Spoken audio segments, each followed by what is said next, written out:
Aleluia. Eu quero participar, que o pastor Benico está muito alegre com a nossa trabalho aqui. Conversei com ele e ele está muito feliz também lá em Corinto, na cidade da Carta aos Coríntios. Estava lá, muito contente, muito alegre, graças a Deus.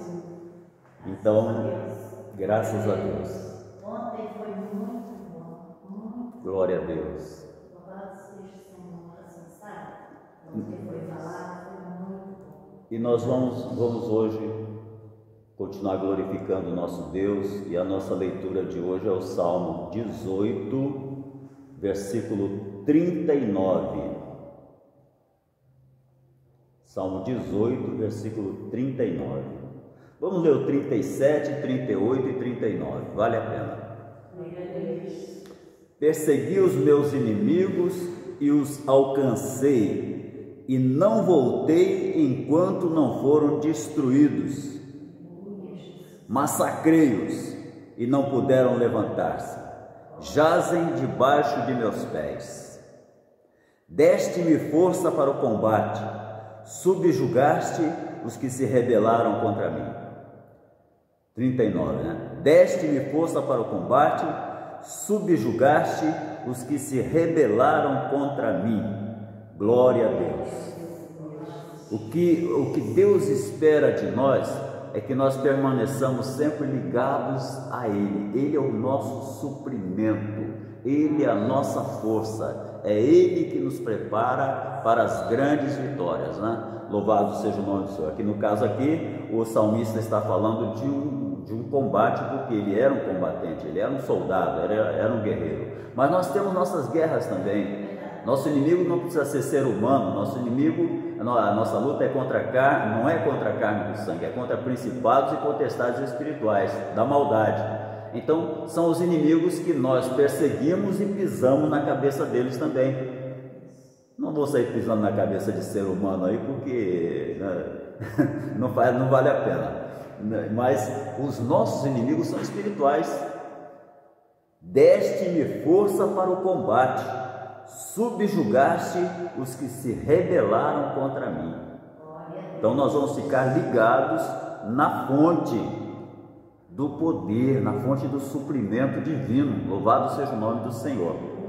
Uma das maiores estratégias do nosso adversário é nos manter sem acesso à fonte de suprimento. Na verdade, é uma estratégia de guerra, né? Por exemplo, algumas guerras que a história relata, o povo da terra, por exemplo, quando Napoleão foi invadir a Rússia, os russos destruíram os mantimentos. Quando os soldados chegaram no meio do gelo e não tinha mantimento, eles morreram de fome e congelados. Napoleão perdeu a força militar dele na tentativa de invadir a Rússia.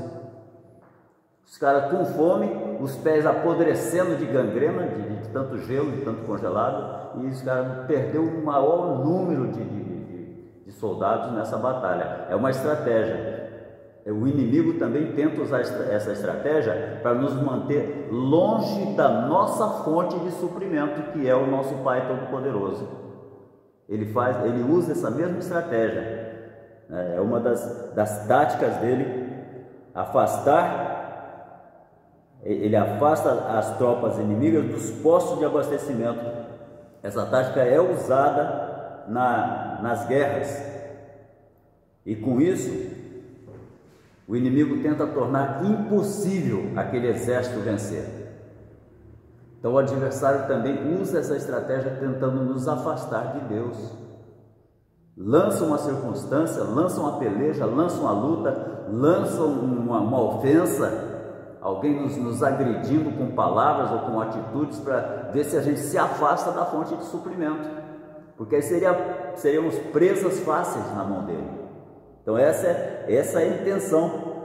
Então eles tentam tornar impossível que o exército adversário, né, tenha acesso a suprimentos e munições, comida, água. Quer dizer, aí o cara, acontece o que aconteceu com Napoleão, com o soldado de Napoleão. Então nós, sabendo disso, nós vamos ficar ligados à nossa fonte de suprimento, que é o Todo-Poderoso. Aleluia! O nosso socorro vem do Senhor, que fez os céus e a terra. Então aquele lado que é desligado da fonte de suprimentos, vai se tornar exausto, enfraquecido, cansado, desmotivado, sem munição, aí se torna a presa fácil para o inimigo, se torna um alvo fácil, se torna vulnerável. E muitos irmãos, muitas vezes, perdem batalhas na vida, perdem conquistas na vida, porque eles se tornam presas fáceis para o inimigo. Tem uma luta dentro de casa, aí o cara ou vai para a bebida, ou vai para o adultério, aí começa a se afastar da fonte de suprimento, perde as batalhas, vai perder tranquilamente, não tem como. Então muitos cristãos, inclusive líderes, muitas vezes na linha de frente, caem nessa armadilha do nosso adversário. É impressionante. Então nós temos que ficar atentos. Aquela pessoa às vezes o homem fica tão envolvido na obra do Senhor que deixa de ouvir o Senhor falando com ele, né? Jesus falou para os discípulos: venham comigo para um lugar deserto e descansem um pouco. Então nós temos que ter nossos limites. Nós estamos aqui numa peleja, numa batalha, mas nós vamos ter momentos também que nós vamos subir um monte, fazer um piquenique no monte, descansar, orar, agradecer a Deus, louvar o Senhor, sem se preocupar com nada, né? Eu não tenho muita vontade de viajar para longe, não. Eu já viajei muito já, então viajar não faz nem ar. Agora, sair e assim, né? E pescar, uma coisa boa. E depois a gente volta renovado para continuar a peleja. Glória a Deus. Então, independentemente de quanto a pessoa seja favorecida pelo poder e pela unção do Espírito Santo, independente da unção que é sobre nós, que seja sobre nós, enquanto nós estivermos na terra, nós temos um corpo físico que cansa, que sente sono, que muitas vezes sente fome, que muitas vezes precisa de um momento assim de repouso, de lazer, de descanso, né? O homem espiritual, ele tá sempre pronto, mas a carne se cansa, a carne é fraca. O Senhor Jesus mesmo falou. Então nós podemos viajar milhares e milhares de quilômetros por minuto às vezes na nossa mente, e no caso bíblico, Filipe não andou só na mente, não, ele viajou milhares de quilômetros. Quando ele terminou de falar ali naquele caminho que ele falou com o eunuco, quando ele viu, ele fechou os olhos, teve um arrebatamento. Quando ele viu, ele estava num outro lugar totalmente diferente. A gente encontra isso no livro de Atos. Ele saiu de Samaria, foi até aquele caminho que estava deserto, encontrou aquele eunuco, falou com o eunuco, e daí a pouco, quando ele terminou de falar, o eunuco se batizou. Tinha água lá, um oásis, uma cachoeira, tinha uma água lá. Aí o eunuco pediu: tem água ali, que me impede de ser batizado? É lícito, você crê? Eu creio que Jesus Cristo é o Filho de Deus. Então batizou. Daí a pouco, quando ele fechou os olhos, quando abriu os olhos, estava num outro lugar. Cadê a caravana? Cadê o eunuco? Deus arrebatou aquele servo dele, Filipe. Deus arrebatou e trasladou ele para um outro lugar. Então, no Espírito, a gente pode fazer isso. Se o Espírito Santo quiser fazer, ele faz. Eu já ouvi um testemunho de um irmão que tinha que chegar num determinado lugar para pregar, e ele chegou e o avião já estava fora do lugar de embarque, né? Já estava taxiando, chama de taxiando, já estava na pista, já preparando para subir. E ele simplesmente fechou os olhos e disse: Senhor, eu precisava estar naquele avião, eu preciso estar no lugar que eu acho que era São Paulo, preciso estar no lugar, na igreja, para pregar. Quando ele abriu os olhos, estava dentro do avião. Eu ouvi esse testemunho. Quando ele abriu os olhos, ele estava dentro do avião. O avião já levantando o voo. Deus, olha, Deus, Ele faz aquilo que ninguém mais faz. Ele faz o impossível. O impossível é cafezinho para Deus. Ele, ó, de um gole só, Ele resolve o impossível. Glória a Deus. Então, nós no nosso lado espiritual, nós podemos viajar quilômetros por minuto, podemos ficar acordados a noite toda, podemos estudar a palavra, ministrar para as necessidades das pessoas, mas o nosso corpo se ressente. O nosso corpo se ressente. Um certo, não sei se foi Spurgeon, um desses homens famosos aí, pregadores e escritores, escreveu o seguinte, que uma pregação cansa mais do que um dia trabalhando na estiva. A estiva era o trabalho, no caso do porto, que o cara descia sacos nas costas, na cacunda, na cabeça, e para botar nos armazéns. Eram os estivadores. Um dia, um culto cansa mais do que um dia trabalhando na estiva. Então ele sentia esse cansaço, né? Porque a gente está pregando, a gente está numa peleja. Numa peleja contra as potestades do inferno, que não querem que a palavra seja pregada. O Senhor nos renova, o Senhor nos fortalece, o Senhor nos alegra, mas é uma peleja. E o adversário continua tentando nos separar da fonte de suprimento. Então, aí aquele irmão, aquele servo de Deus, se eu não fizer a tarefa não vai ser realizada.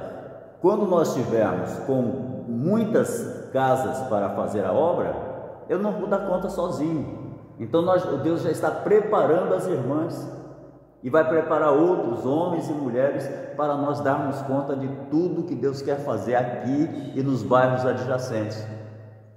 Eu estou crendo assim, eu estou tendo uma visão tão bonita da obra de Deus nesse lugar. Então, com muita frequência, essa ideia de homens e mulheres que sentem profundamente o chamado de Deus na sua vida, né, pode pensar, se eu não fizer, ninguém mais vai fazer. Mas isso é um equívoco. Se eu não fizer, Deus levanta a irmã, ou o irmão, ou a irmã, para fazer. A obra não é minha, a obra é dele, nós somos apenas os servos, e Ele capacita. E da onde menos se espera, de repente Deus começa a usar um servo como um grande instrumento de Deus, que eu vou ficar só olhando e dando glória a Deus, né? Eu quero que Deus capacite mais e mais cada um, e é isso que Ele vai fazer. Glória a Jesus. Não é à toa que nós estamos nesses propósitos. No primeiro propósito, que termina semana que vem, segunda-feira, e depois, 10 dias depois, a gente entra no segundo propósito, provavelmente já nos lares, né? Então não é à toa que a gente já está nessa peleja, porque Deus está conosco, o Senhor está conosco, glória a Deus. Então parece que o descanso não faz parte do ministério para muitas pessoas, né? Que Deus não pode prosseguir sem aquela pessoa, não, é ledo engano. Ninguém é semente, ninguém fica para semente, não. Todo mundo tem um tempo de validade, e quando passar o meu tempo de validade, tem obreiras e obreiros que estarão formados, fortalecidos e continuando a obra com o mesmo entusiasmo, com a mesma emoção, com o mesmo amor. Então Deus, Ele se serve de nós. Mas quando Moisés morreu, Josué já estava pronto para assumir o comando. Só deu um ajustezinho lá, Deus deu um ajustezinho lá com ele, lá no capítulo 1 de Josué, mas ele já estava pronto para continuar a comandar e levar o povo para a terra prometida. Então Deus sempre vai levantar alguém, e mais alguém, e mais alguém, e o que nós precisamos fazer é simplesmente dizer: Senhor, eis-me aqui. Eu não sei nada, não tenho nada, não sou nada, mas o Senhor é tudo. É Ele que faz. Eu confesso que não sou nada, eu não tenho nada, mas quem tem o Senhor tem tudo. Então, no Senhor eu posso todas as coisas. No Senhor Cada um de nós podemos todas as coisas. É não temer, é aprender a confiar dessa maneira, porque aí o Senhor vai nos usar de maneira surpreendente. Surpreendente. Pode crer nisso. Ele está trabalhando em nós. Então, às vezes o homem, quando ele se acha insubstituível, ele na verdade ele está sendo movido por um orgulho. Orgulho. Eu sou o pastor e ninguém faz igual eu, que não faz o quê? Tem muita gente que vai fazer até melhor do que eu. De repente Deus pega a irmãzinha aí, ela começa a falar e as pessoas começam a chorar e eu quero Jesus, eu quero ser batizado com o Espírito Santo, irmã, ore por mim. Aí, as bênçãos, as vitórias que as irmãs já tiveram, as lutas que as irmãs já travaram na vida, significa que as irmãs são instrumentos poderosos nas mãos do Senhor. Então é isso. O meu orgulho, que o Senhor me guarde, mas o meu orgulho me faria pensar, não, só eu é que sou o bom. Sou bom nada, bom é o Senhor, nem Jesus quis ser bom. Então a obra de Deus, ela vai prosseguir, comigo ou semigo. Comigo ou semigo ela prossegue. É Ele que está no controle, é Ele que nos prepara, é Ele que nos fortalece, é Ele que nos pega pela mão. Não tema, estarei contigo todos os dias até a consumação do século. Não tema, eu te esforço, eu te ajudo, eu te tomo pela mão direita. É Ele e ninguém mais, glória a Deus. Então às vezes pode acontecer da gente achar que o nosso zelo pessoal e a nossa compaixão pelos perdidos vão controlar e determinar as nossas ações. Nós devemos deixar que Cristo seja o agente controlador da nossa vida. Ele tem condições de me controlar muito melhor do que eu. E eu já provei isso, e eu já sei que é assim que funciona. Quando eu tento assumir o controle, está tudo errado. Mas quando eu peço a Ele que assuma o controle, as coisas começam a dar certo. Nesses 54 anos no Evangelho, eu já tive experiências de sobra a respeito disso. Então, Ele no controle, a gente vai longe, glória a Deus.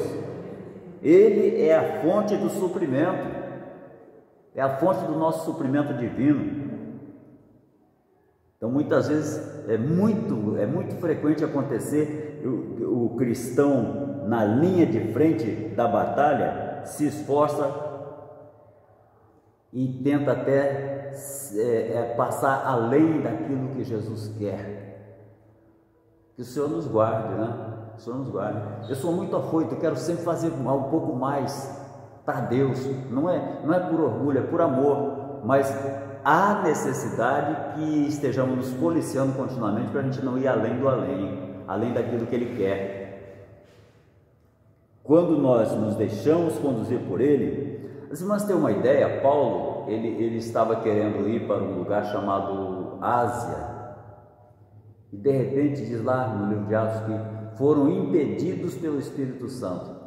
Ele ia fazer o que na Ásia? Comer pizza? Tomar cafezinho? Para o baile, para a balada? Não, ele ia para servir a Deus. A intenção dele, o propósito dele era agradar a Deus, servir a Deus, fazer a obra de Deus. Só que não estava nos planos de Deus, aí o Espírito Santo impediu que eles fossem, porque Deus tinha um plano na Macedônia. Aí quando foi de noite, ele sonhou e viu um homem vestido com a roupa de característica dos macedônios, e aquele homem chega para ele e diz assim: passa a Macedônia e vem nos ajudar. Não era plano de Deus ele ir para aquele outro lugar lá chamado Ásia, era plano de Deus ele ir para a Macedônia. Então, quando nós estamos no centro da vontade de Deus, Ele nos dirige, nos conduz e não deixa a gente ultrapassar os limites. Porque se eu tentar ultrapassar o limite, eu fico sem suprimento. A fonte de suprimento está ali. Aí eu resolvo, não, eu tenho que ir para cá. Era o caso que ia acontecer se Paulo insistisse em ir para a Ásia. O Espírito Santo impediu porque ele tinha que ir para a Macedônia. Era onde estava a fonte de suprimento. Era onde o Senhor queria fortalecer, usar e abençoar vidas. Glória a Deus. Então, quando nós entendemos isso, as coisas fluem de uma maneira natural, fluem assim de uma maneira bonita. bonita, que quando a gente vê, as coisas já estão acontecendo. Quando Filipe viu, ele já estava longe daquele lugar ali, onde ele batizou o eunuco. O Senhor nos arrebata. Em agosto vai fazer um ano que eu estou em São João del Rei, e já estamos aqui, o Senhor já está nos usando, o Senhor já está tomando posse desse lugar aqui para Ele, glória a Deus. Então, é assim que Deus faz. Quando nós entregamos nosso caminho ao Senhor, confiamos nele, o mais Ele tudo fará. Glória a Deus, aleluia. Então eu acho lindo, é bonito mesmo, quando Deus chama uma pessoa para um período de descanso. Esse não é um tempo desperdiçado. O próprio Senhor Jesus falou: vamos para tal lugar, venham comigo para um lugar. Marcos 16:31 fala isso: venham comigo para um lugar para descansar um pouco. Não iam lá chegar lá para pregar, nem para expulsar demônio, não, era para descansar um pouco. O suprimento vai se renovar para continuar fazendo a obra. E descansar com Jesus é a melhor coisa que pode haver. Descansar com Jesus meu Deus, é melhor do que a gente dar uma volta ao mundo, viajar nos balões da Turquia, né? Tem uns balões muito coloridos, que inclusive lá no sul também tem, em Gramado tem balões também, né? Teve até um que pegou fogo agora semana passada, né? Isso aí está dispensado, balão, nem da Turquia nem de Gramado. As irmãs também não, né? Glória a Deus. Mas então, Deus prepara um momento. Nosso pastor, nossa missionária, Deus preparou um momento lindo para eles agora. Eu fico vendo as fotos, eu fico vendo a alegria deles. Teve um vídeo que o pastor Benil deu um vento forte, levou o chapéu dele e saiu correndo atrás do chapéu. Então, mas estão se divertindo.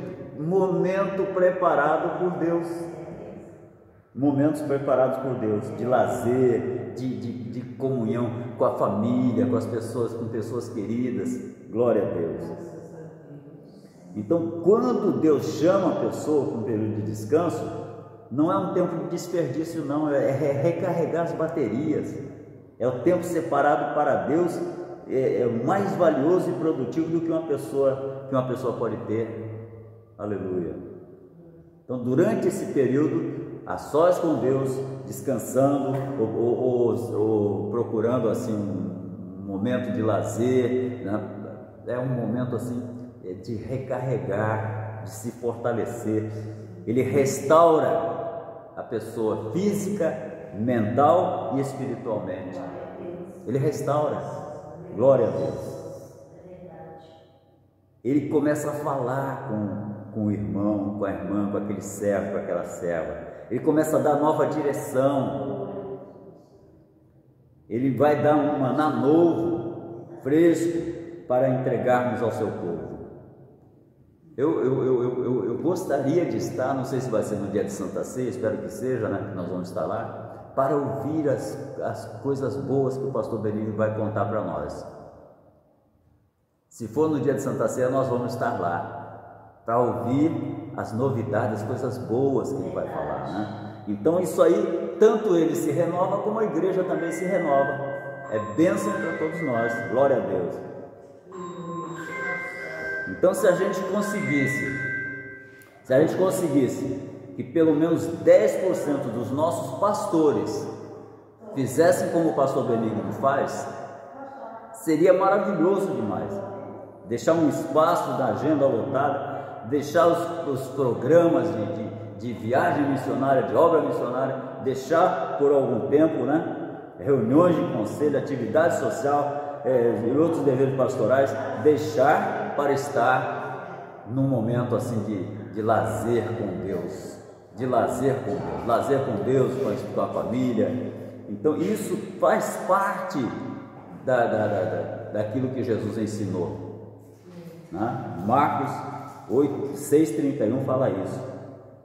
Estar a sós com Deus por uma semana ou duas, volta renovado, volta pronto para continuar para continuar pregando, continuar fazendo a obra, continuar sendo uma bênção, um instrumento poderoso. Eu nunca gostei de férias, eu nunca gostei de tirar férias não, mas eu acredito que até uma falha minha, porque ninguém consegue, até os carros tem que parar para revisão, tem que dar uma parada para revisão, ver a bateria, ver os motores, trocar óleo de motor, até carro tem que parar, que não é humano, quanto mais o ser humano, né? Então, para nós estarmos espiritualmente preparados, nós devemos obedecer quando Deus nos chama para descansar. Quando chegar esse momento, a melhor coisa que a gente faz é obedecer à voz de Deus. Como Paulo fez, né? Passa a Macedônia, vem nos ajudar. Não vá para a Ásia. Teu momento é estar na Macedônia. Teu momento é descansar. Quando nós entendemos qual é o nosso momento, que Deus quer que a gente faça, que se Deus às vezes um dia desse eu estava querendo vir aqui para trocar os vidros, né? Já comecei, botei a escada aqui do lado, já estou trocando os vidros, mas já comecei a tirar a massa velha para colocar vidro novo. Mas me deu um cansaço, eu disse, eu não vou hoje não, eu vou ficar descansando. Porque aí, naquele ficar descansando, você fica ouvindo um louvor, você ouve uma mensagem da internet, no celular, no computador. Aí você hoje eu tirei um tempo para ouvir louvores. Fui lá no YouTube, separei uma playlist lá de louvores, fiquei ouvindo louvor dos anos 80. Aí daqui a pouco eu estava cantando também junto com o computador, sendo renovado, louvado seja o nome do Senhor. Então é assim que Deus nos quer, com amor, com entrega total, mas também com aquela sobriedade, para fazer a obra, para a obra render. Aí saí, dei uma volta, falei a respeito dos dois que estão querendo ser libertos da cachaça. Um parente quer que ele seja liberto e o outro querendo também, diz que eu quero deixar a cachaça. Você vai deixar em nome de Jesus. Deus não quer que você morra desse jeito não. Então, quer dizer, é assim que a gente vai fazendo a obra do Senhor com leveza, com amor, com entrega. E é assim que a gente vai também fazendo as pessoas entenderem que nós não somos especiais, nós somos apenas homens e mulheres de Deus que amam a Deus, que querem chegar mais perto de Deus a cada dia, e quem quer chegar mais perto se esforça e vai em frente e chega mesmo. E queremos obedecer ao Senhor. Então, nós vamos continuar esse estudo, porque nós na segunda-feira estaremos no nosso último dia de propósito e provavelmente já será numa das casas. Nosso propósito agora será voltado para as famílias e nós vamos começar nos lares.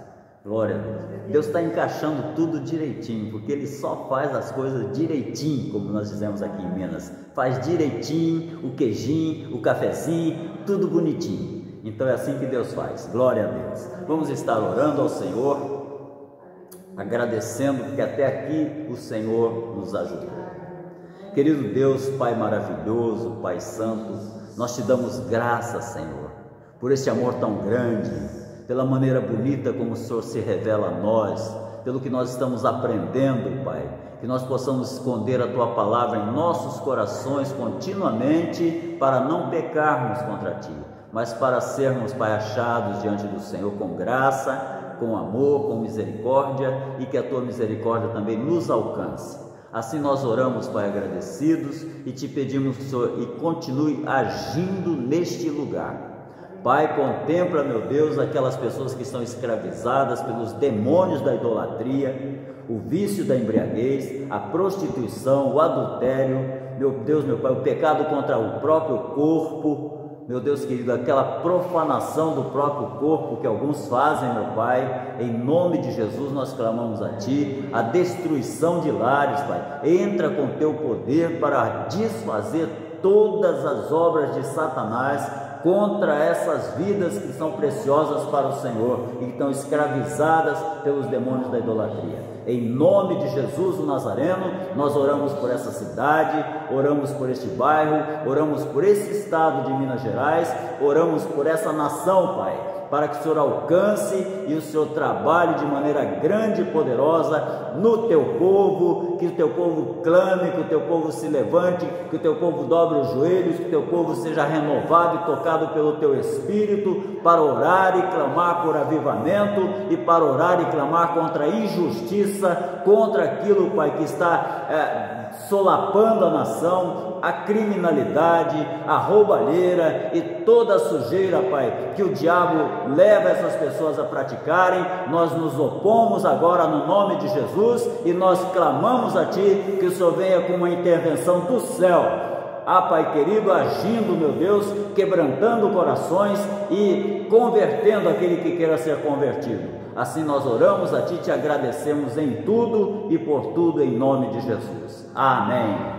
Que a graça e a paz de nosso Senhor e Salvador Jesus Cristo e o amor de Deus, nosso Pai Celestial, e a comunhão e as consolações do Espírito Santo sejam com o povo de Deus desde agora e para sempre. Todos dizem amém. Quem disse amém, cumprimente alguém e declare: a vitória é nossa pelo sangue de Jesus. Glória a Deus.